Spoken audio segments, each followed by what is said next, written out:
Dicen que un pueblo que no conoce su historia está condenado a repetirla. Muy buenas amigos de internet, ¿cómo están? Mi nombre es Diego Polo y hoy estamos viernes 16 de junio. Me han preguntado por qué no he posteado videos y la mera verdad es que he estado bastante ocupado con miles de cosas, miles de vueltas, cumpleaños, celebraciones del Día del Padre, vueltas en el Congreso, de todo un poco. De hecho, hace una semana estuve en Quetzaltenango, en la Universidad Mesoamericana, platicando un poco acerca de ciertas cosas del internet y recibí un bonito reconocimiento de su parte. Siempre me ha encantado compartir en cualquier lugar que me inviten, de lo poco que conozco. Y pues bueno, luego de aprovechar el tiempo con estas personas, decidí ir a un lugar que de todas las veces que Quetzaltenango nunca había logrado ir y conocer, que es el Teatro de Quetzaltenango. Aproveché a hacer esta pequeña toma en dron, a pesar del clima, a pesar de que tuve que esperar como una media hora, 45 minutos para que dejara de llover. Y luego pues fuimos a un paraíso turístico que se llaman las Fuentes Georginas. Según yo era más corto el tramo, pero era más largo de lo que yo esperaba. Y a mis 4 o 5 años fuimos con mis papás a este lugar. Tenía vagas memorias de cómo era. No me acordaba del camino, sí me acordaba de la fuente como tal, la piscina principal. Me recordaba que eran más calientes, por alguna razón las sentí menos calientes.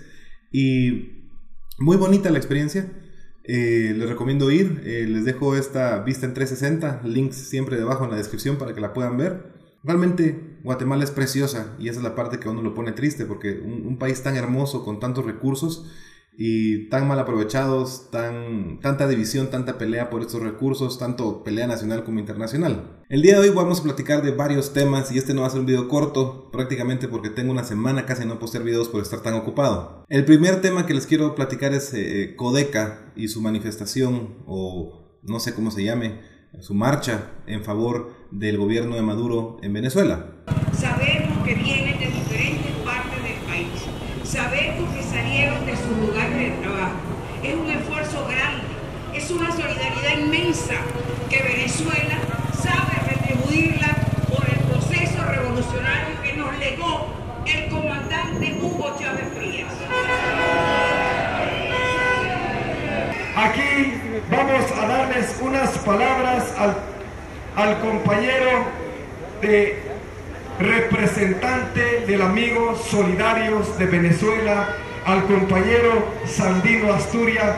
Compañero Sandino, la palabra es suyo, gran revolucionario. ¡Viva Chávez! ¡Viva Maduro! ¡Viva el pueblo de Guatemala solidario con Venezuela! Guatemala atraviesa también por una crisis donde una oligarquía rancia ha emprendido en contra de nuestros pueblos. De igual manera, hoy el pueblo venezolano enfrenta una ofensiva del pueblo gringo, enfrenta una ofensiva de la oligarquía de Venezuela, y no es más ni menos que lo que quieren son los recursos naturales de este pueblo que ha sido solidario con toda América Latina.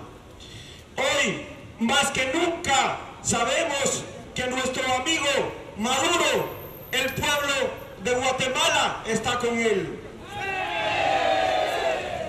Maduro, amigo, el pueblo está contigo. Maduro, amigo, el pueblo está contigo. Maduro, amigo, el pueblo está contigo. Maduro, amigo, el pueblo está contigo. Venía de regreso a una actividad con mis hijos por el Día del Padre en la Zona Viva y me topé con esta manifestación y aproveché a que llevaba la cámara, justamente con la que estoy grabando este video, con la que grabé el video de mis hijos ahí bailando, para tomar un par de fotografías y un poco de video de lo que estaban hablando. Platiqué con un par de personas que estaban ahí. La verdad es que no decidí entrevistarlos y grabarlos para evitar cualquier problema porque guate, no queremos que nos pase algo. Además que iba con mi hijo, hubiera ido solo, tal vez hubiera hecho algo más.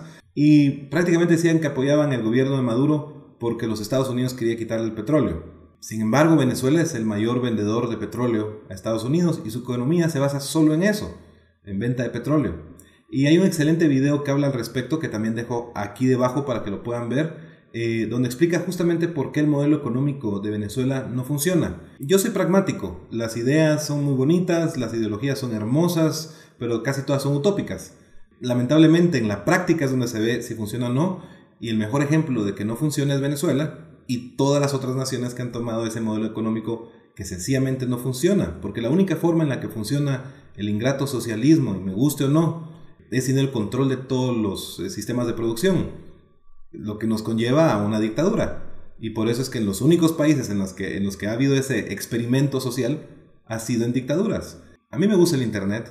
Yo aprendí gracias al internet. Aprendí solo y vivo y me mantengo gracias a que aprendí solo de forma autodidacta del internet.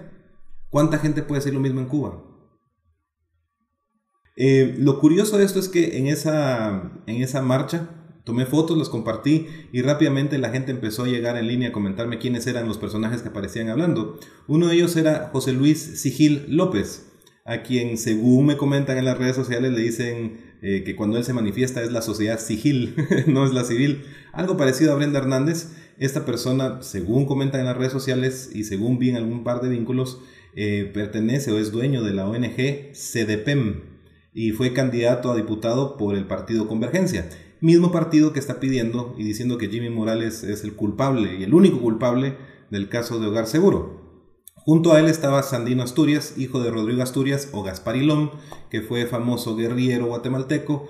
La historia está ahí, Google es su amigo y háganme el favor de leer distintas perspectivas. No solo, es que yo soy de izquierda y voy a leer solo la ideología de izquierda. No, lean también la derecha, lean la de los gringos, lean la de los nacionales, lean la de todo mundo, para formar un mejor criterio. No crean que solo por un programa con criterio tienen criterio, hay que ver todas las perspectivas. Por eso me gustan mucho los medios de comunicación que llevan a ambas partes a un debate y verdaderamente que sean ambas partes. Por eso cuando vean siempre ambas partes, como la vez pasada vi en Guatevisión que eran 3 personas de diferentes posturas, y si uno investiga su pasado, no, los 3 eran socialistas. Pero bueno, el siguiente tema que les quiero platicar, y es uno de esos temas que me deja así como con ganas de arrancarme el pelo y salir corriendo, que es que se los juro, si tuviera el capital ahorita para agarrar mis cosas e irme de aquí, lo hacía. Es la selección del próximo procurador de los derechos humanos. Vamos por partes. Lo primero que hay que entender es cuál es la función del procurador de los derechos humanos. Y simplificándolo, si uno comete un delito en contra de alguien, o si cometen un delito en contra de uno, el Estado debe responder. Uno pone la denuncia y depende mucho de muchos factores, pero el Estado debe intervenir y resolver en ese conflicto. Si el Estado no resuelve de oficio, toca a los procuradores ver si se violentó alguno de nuestros derechos humanos y tomar cartas en el asunto.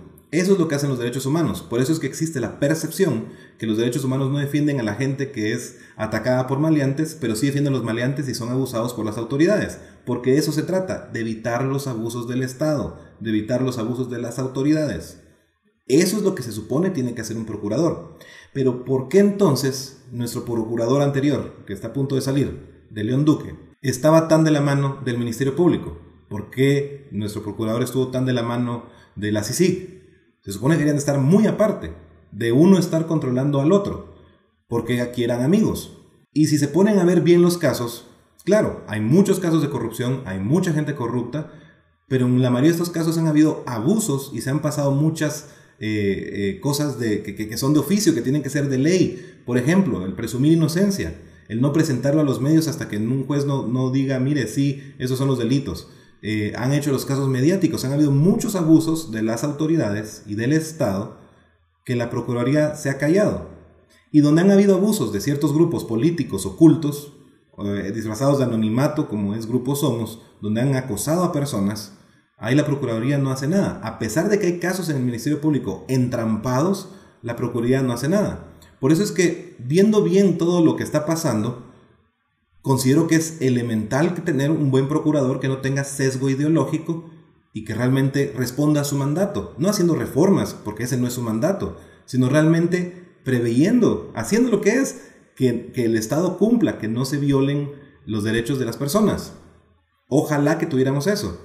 Y realmente el próximo procurador no puede ser ni de izquierda ni de derecha.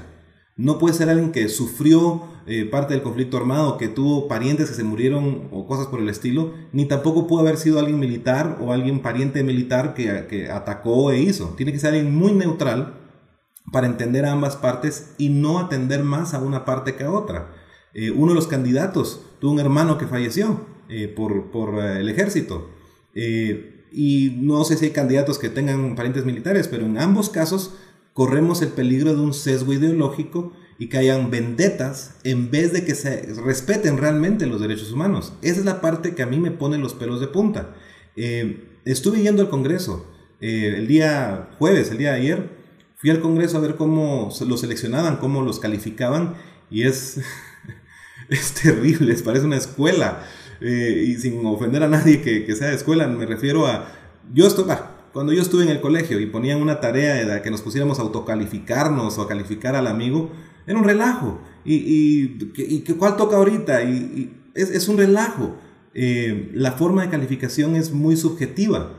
Ponen punteos y bueno, educación, esto y el otro, y dan puntuaciones solo así de forma arbitraria, de forma random. No le ponen corazón y no dicen, miren, realmente esto vale esto. No hay una puntuación objetiva y eso me preocupa muchísimo, porque justamente hoy quien puntea más alto es una persona que se ve que tiene un sesgo ideológico y que estuvo siendo parte de un partido político de una de las personas que está dirigiendo esa selección.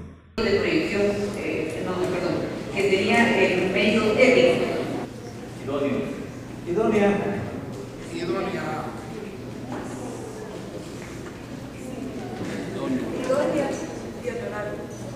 Son los cursos de la maestría de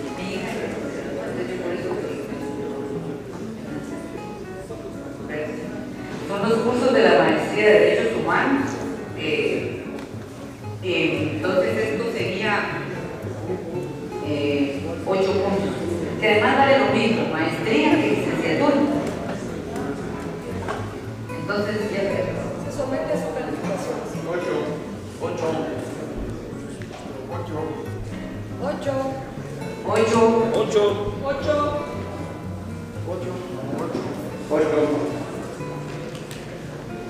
Pero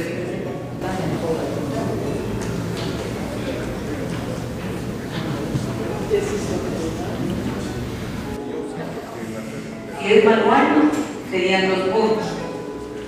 Si lo ven como artículo, serían 3. Pero ¿cómo hacemos que solo las portadas pusieron? El índice.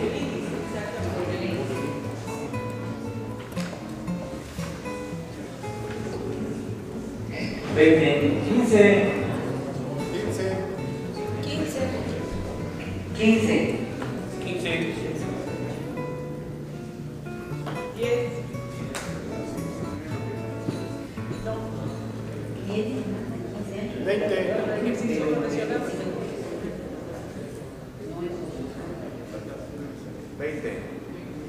20.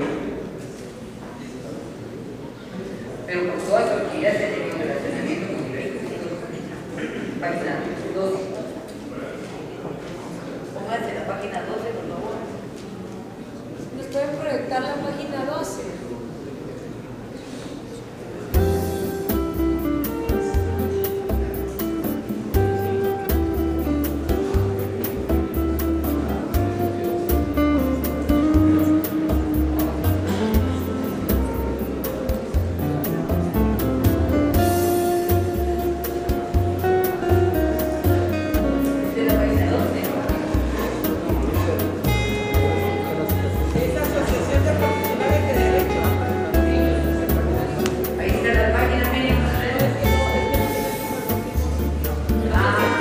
Por otro lado, una cosa que se califica es qué tan educada es la persona, qué tantos títulos, qué tantos créditos tiene en su carrera y qué tanta trayectoria tiene.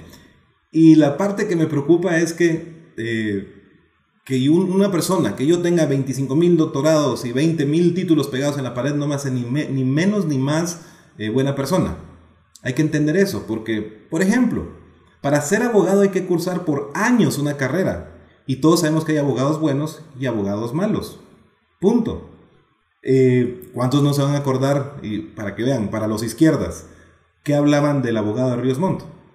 Para los derechas, ¿qué hablan de los abogados de los juicios que buscan resarcimientos? Ahí hay abogados buenos y malos, ambos preparados. Entonces es que es una persona muy preparada. No me importa, quiero saber si tiene sesgo ideológico y quiero saber si va a cumplir su mandato. Así que esperemos que sea cual sea la decisión, no quede, por ejemplo, una Claudia López que estuvo en Hogar Seguro, que pudo haber hecho algo un día antes, que su cuñado es de León Duque, que no está calificada para el cargo en muchas razones porque no hizo nada para ayudar a las niñas de Hogar Seguro, pero ahí está, bien calificada. Hay muchos que tienen tachas y ahí están bien calificados, y preocupa muchísimo que quede alguien con un sesgo ideológico. Ojalá no suceda y ojalá tengamos verdaderamente pesos y contrapesos como supuestamente se supone que debe ser nuestro país. Pero bueno, siguiente tema. Hoy vamos a hablar de desinformación. El día de ayer vimos en varios medios, porque todos los medios hablan de esto, no hablan de ciertas cosas, pero sí hablan de estas cosas, pero los medios no están comprados, los medios no tienen sesgo. Y todos los medios hablaron de que Thelma Aldana se quejaba de que el presidente no la llevó a la Conferencia de Prosperidad y Seguridad en Centroamérica, en forma de berrinche, y eso me preocupa a mí porque digo, ¿qué edad mental, cuál es el coeficiente emocional de Thelma Aldana de hacer reverendo berrinche cuando ella bien sabe cómo son los procesos? Y si Estados Unidos no hace la invitación, simplemente no la invitan y se acabó y no llega. Si deciden no invitar al presidente, invitar solo a Thelma Aldana, como hacen en CNN, sin darle chance de que hablen ambos y se expresen ambos, pues fue CNN, es el sesgo de CNN, hoy fue el sesgo del gobierno de los Estados Unidos, del gobierno de los Estados Unidos. Entonces, me causa muchísima risa, ver que Thelma Aldana hace tal berrinche y que todos los medios hacen eco de esto, pero no hacen eco de muchísimas situaciones que se están dando hoy en día en el país que son más relevantes y más preocupantes, empezando por todos los niños que están muriendo en hospitales. ¿Cuántos medios agarraron así y publicaron paralelamente? Porque todos los medios publicaron de forma paralela el caso de Thelma Aldana, pero nadie publica paralelamente los niños que se están muriendo en los hospitales. Ese es el estado en el que estamos hoy en día en Guatemala. Una muestra más de desinformación. También durante esta semana se estoy hablando del antejuicio de Jimmy Morales y pocas personas logran comprender el sentido y la razón del ingrato antejuicio. El antejuicio es una forma de inmunidad que puede tener ciertos funcionarios públicos para evitar ser blancos de denuncias espurias, de denuncias tontas o denuncias que no van al caso, que les dificulta hacer su labor. La tienen el presidente, la tienen algunos alcaldes, la tienen los diputados, muchos funcionarios que su labor depende de que no sean interrumpidos por juicios tontos. Vale mencionar que entonces si hicieron algo mal, si tuvieron alguna falta, entonces en lugar de iniciar un proceso de inmediato, el funcionario puede seguir trabajando y esta persona va con otras autoridades que verifican si vale la pena o no ver ese proceso, y si realmente es algo que valga la pena, se le quita este derecho de antejuicio al individuo y hace crear un proceso. De lo contrario, ni se puede ni siquiera empezar a investigar. Y es algo muy interesante porque, lamentablemente, nos guste o no, el Ministerio Público dirigido por Thelma Aldana y la CICIG dirigida por el comisionado Iván Velázquez, en varias ocasiones se han saltado todo eso y han hecho investigaciones sobre personas que tienen derecho a antejuicio. Otra vez se saltan las trabas. Y en este caso están diciendo, no, es que Jimmy Morales es el principal responsable de la tragedia de Hogar Seguro. Hace falta estar loco en drogas o estúpido, realmente demasiado sumergido en una ideología tonta y estúpida para creer en este tipo de cosas. Y ojo, yo no defiendo a Jimmy Morales porque desde un inicio he dicho que él no estaba preparado para ese cargo. Él era un empresario y comerciante y comediante encima de todo, que no tenía mayor peso político, y lamentablemente, cosa que no me gusta, pero la entiendo y la acepto, para poder entrar en la política en Guatemala hay que tener por lo menos 10 años de estar fungiendo en algún puesto, o haber fungido en algún puesto, haber conocido a un par de personas, tener ciertos conectes, saber transar, porque tristemente la única forma de hacer política en Guatemala es sabiendo transar, negociar. Es algo que le dije a Gloria Álvarez y no mucho le gustó, pero así funciona, no me gusta. Entonces, esta persona llegó sin peso político, sin cómo poder apalancar una agenda. ¿Cuál es la situación que tenemos ahora? Entonces, dejando por un lado que no estoy defendiendo a Jimmy, sino que estamos siendo lo más puntuales y objetivos posibles, analicemos, ¿realmente él es el responsable de la tragedia ocurrida en Hogar Seguro? Porque por algo tenemos leyes y procedimientos, por algo es que hay cargos y nombramientos, por algo se delegan responsabilidades. Porque a menos de que sean aquellos circos pobres, que triste, pero existen circos pobres donde el boletero es el malabarista, es el que entrena a los animales, es el que reparte los poporopos, y no es el caso. Aquí hay una cadena de mando, hay distintas personas que se les delega la responsabilidad para que ellos actúen y si hay algo mal, se resuelva con esa persona responsable. No es posible que él sea el responsable directo de esta tragedia. La pregunta es, ¿cuáles eran los procedimientos a seguir en este caso? Porque según tengo entendido, luego de que se recapturaron, no sé cuál es el término políticamente correcto para no ofender a nadie, luego que se recapturaron a las niñas que salieron del hogar, se tendrían que haber llevado ante un juez y eso no se hizo. Y ahí estuvo Claudia López y no exigió que se hiciera eso. ¿Qué pasó ahí? ¿Qué pasó con PGN? ¿Por qué no hicieron eso? ¿Qué pasó con no seguir los procedimientos? ¿Es ahí culpable Jimmy Morales? Otra cosa que hay que entender es quiénes tenían que seguir los procedimientos. Porque volvemos a lo del Procurador de los Derechos Humanos.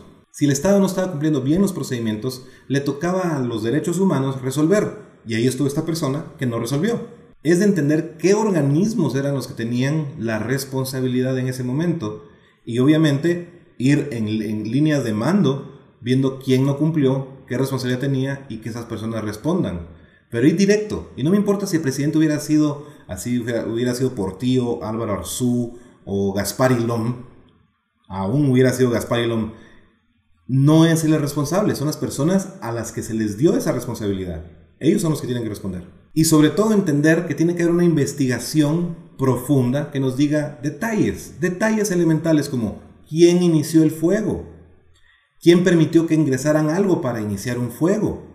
No solo es por qué no se apagó el fuego, porque entonces los bomberos son los responsables si no se apaga un fuego y hay que llevar a todos los bomberos. No, al dueño de ¿cómo se llamará? Al jefe de los bomberos. ¿Le suena lógico eso? Porque, insisto, yo trato de entender la lógica de estas personas que quieren culpar a puro tubo.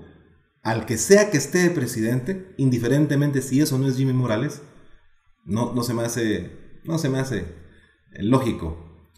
A los de izquierda que dicen que el verdadero presidente es Todd Robinson, hay que irlo a traer entonces a él. ¿Quién es el verdadero responsable? ¿Quién permitió que ingresaran para hacer fuego? ¿Quién inició el fuego? ¿Por qué no permiten que el FBI venga e investigue? Porque teorías de conspiración hay muchas y me pongo ahí un sombrero de aluminio virtual, pero hasta se presume que no fue un accidente. Justamente el día que mueren, que se celebra que hubo una muerte de personas en Nueva York encerradas en una fábrica, justamente en Guatemala ocurre lo mismo con unas niñas. Entonces, es una teoría de conspiración, no estoy diciendo que así sea, pero ahí está la narrativa. Ojalá que no sea así. Es mi mayor deseo que no sea así, porque qué triste que para apalancar una agenda hayan quemado niñas. Esperemos que no sea así y que solo sea una loca y tonta teoría de conspiración. Lo curioso es que todos los medios hablan de este antejuicio de Jimmy Morales, pero volvemos a lo mismo. ¿Cuántos medios están hablando de los niños que están muriendo en hospitales por falta de atención, por falta de siquiera revisar qué medicamentos están dando? Pero si hablan del antejuicio de Jimmy Morales. ¿Estoy realmente yo tan loco que estoy viendo que los medios tienen sesgo? ¿O los medios tienen sesgo? Como diría esa página de caricaturas en Twitter, juzgue usted. Todos los días más de alguien me cuenta una historia, me mandan información, me cuentan de un caso y llega el punto en el que uno se le pone tan el pelo de punta que dan ganas de agarrar sus maletas e irse. Uno de esos casos es el caso del accidente de una avioneta en el volcán de Agua. Y según presumen, y quiero hacer claro, y me dan ganas de poner un rótulo así brillante en la pantalla que diga presunción. Según presume una persona, que según presume es piloto y estuvo en estas vueltas, las personas de Aeronáutica Civil prohibieron que fueran a buscar, porque según presumen, el director de Aeronáutica Civil pensaba que este era un narcovuelo. O sea, una avioneta que llevaba drogas. Entonces, según presumen, tenía el interés de llegar y extraer cierta cantidad para moverla por otros lados. Y según presumen, agarrar otro poco y decir, miren, encontramos estos y no son tan víctimas, son más victimarios. Otra teoría de conspiración, si quieren verlo así, no lo sé, no me consta, es una presunción, pero no hay cómo justificar que se tardaran casi 2 días en encontrar a estas personas. Según presumen que 24 horas después ya sabían dónde estaban y habían dado las coordenadas, pero que no quisieron hacer nada y les dijeron que se callaran. Insisto, según presumen. No me consta, pero que sí me consta es que se tardaron demasiado en encontrar este accidente. Y lo que también sí me consta, y aquí no es teoría de conspiración, es de que los medios muestran fotos de la avioneta, fotos de lo que sea, pero no fotos de los militares que fueron y rescataron al único sobreviviente, porque el otro se murió de hipotermia y pudieron haberlo salvado si hubieran llegado 24 horas antes, o tal vez menos de 24 horas antes. Porque los medios tienen ese sesgo de no sacar que militares rescataron a una persona. Da en qué pensar. Entonces, me dicen esta teoría de conspiración, si lo queremos ver así, me dicen esta presunción y veo los hechos y hacen sentido. No me consta, pero hace sentido. Y vamos otra vez a lo mismo, la desinformación. Pocos medios, y creo que fue uno nada más, publicó a los militares pasando la selva con tal de rescatar a esta persona.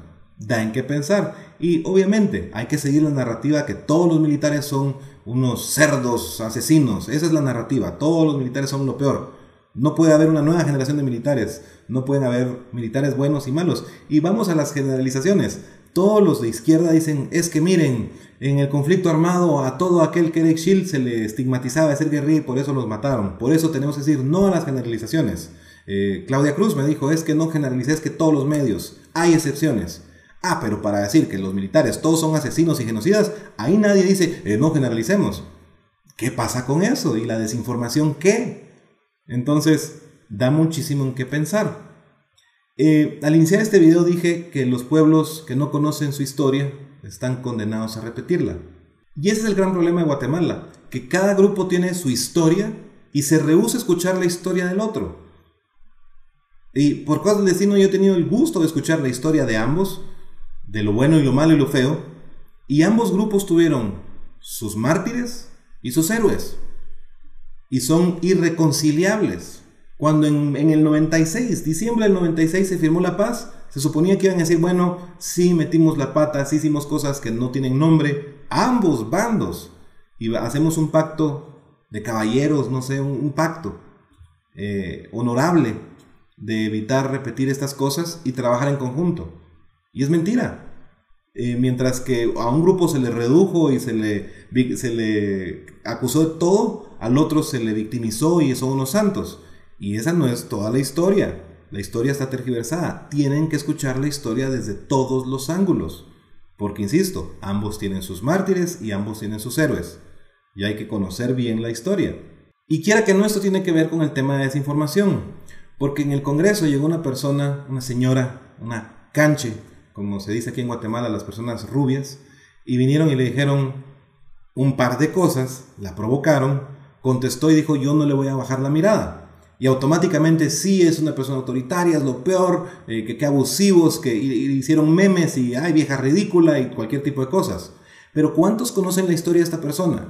¿Cuántos conocen que ella, cuando era niña de 12 años creo yo, porque no estoy tan seguro de esos datos, sería que le pregunten a ella, su familia, su papá y su mamá fueron asesinados frente a ella?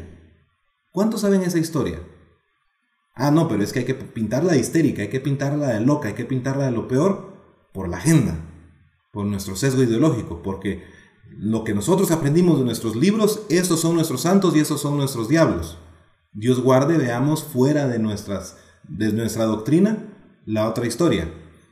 Y no estoy diciendo que toda la familia de ella o que sean santos, no, pero conozcamos la historia y entendamos por qué esa persona reaccionó de forma tan visceral. Y yo estoy seguro que muchas personas de izquierda van a reaccionar viscerales por mismas historias de horror. Pero si no conocemos ambas historias, van a manipular y van a desinformar. Es por eso que es tan importante conocer nuestra historia. A la larga, aquí en Guatemala ha sido la eterna pelea de la izquierda y la derecha. Ahora es de una pseudoizquierda y una pseudoderecha, extrema y no extrema. Y yo los veo como papá y mamá. La izquierda, mamá, que se motiva, que se preocupa, que es delicada, que es visceral. Y una derecha, papá, que es autoritaria, que es de orden, que es militar, me explico, derecha e izquierda. Y tuvimos nuestra época de papá, y no fue precisamente la mejor época, Y tenemos la época de mamá y tampoco está siendo la mejor época. Porque ambas tienen que trabajar en conjunto. Eso es lo que la gente no entiende. De eso se trataba firmar la paz. No de que, bueno, firmamos la paz, entonces ahora mamá izquierda va a destruir todo lo que hizo papá derecha. Ni, bueno, ahora papá derecha va a venir y... No, era trabajen en conjunto. Por eso yo insisto, debería haber una terapia en pareja de izquierda y derecha, de reconocer fortalezas, de reconocer debilidades, y perdón que me vaya foda, de reconocerse cómo son, qué es lo bueno, qué es lo malo, y dar un poquito cada uno. Prácticamente eso es lo que sucede cuando un papá y una mamá hacen un niño. Los mejores cromosomas se juntan y generan un niño. Aquí se trata de desechar lo que no funciona y buscar lo que mejor funciona. Personalmente, la propiedad privada y el libre mercado real, no el mercantilista, real, de la derecha me parecen geniales. Pero también reconozco que salud y educación son elementales para una sociedad y que si tenemos una sociedad con una economía pujante, sería pecado no tener salud y seguridad. No hablemos de otro montón de cosas. Entonces, no se puede o solo derecha o solo izquierda, los extremos son malos.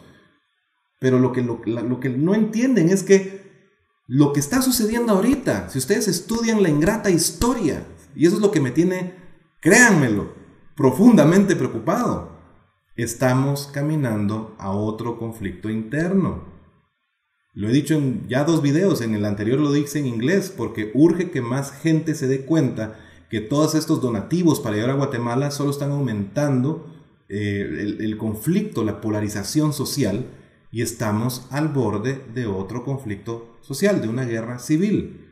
Está en la puerta. Quien no lo vea es porque está demasiado ocupado viendo Miley Cyrus haciendo twerking o viendo alguna otra tontera. Estamos cerca. Hay grupos que están muy molestos en ambos extremos.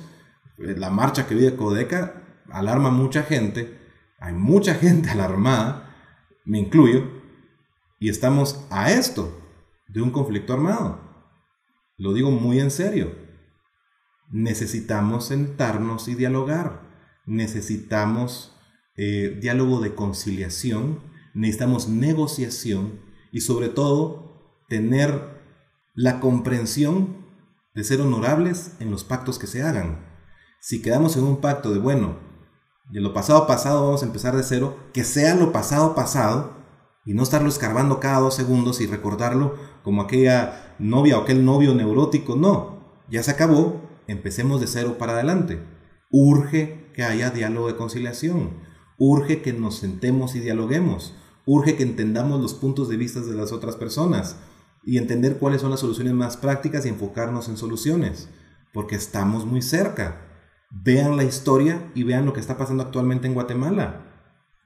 Los mismos pasos estamos dando, porque cada quien no sabe la historia completa, sino solo la historia que le interesa, y esa es la que pasan a todos sus seguidores, a toda su mara, a su grupo, a su, qué sé yo.